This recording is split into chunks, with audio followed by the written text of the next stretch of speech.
અમારી સમ્રાટ સમાચાર ચેનલ સબસ્ક્રાઇબ કરો, લાઇક કરો, કોમેન્ટ કરો અને જોતા રહો પળે પળના દરેક પ્રકારના સમાચારો।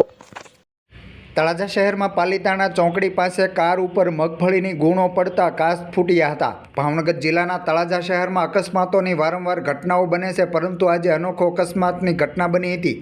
તળાજા શહેરમાં પાલીતાણા ચોકડી નજીક મગફળી ભરીને જઈ રહેલ ટ્રેક્ટરમાંથી મગફળીની ગુણો કાર ઉપર પડતા કારના તમામ કાચો ફૂટી ગયા હતા અને કારને મોટા પ્રમાણમાં નુકસાન થયું હતું। આવા અકસ્માતની ઘટના બનતા આસપાસના વિસ્તારમાંથી લોકોના ટોળે ટોળા ઘટના સ્થળે ઉમટ્યા હતા અને ટ્રાફિક જામના દ્રશ્યો જોવા મળ્યા હતા।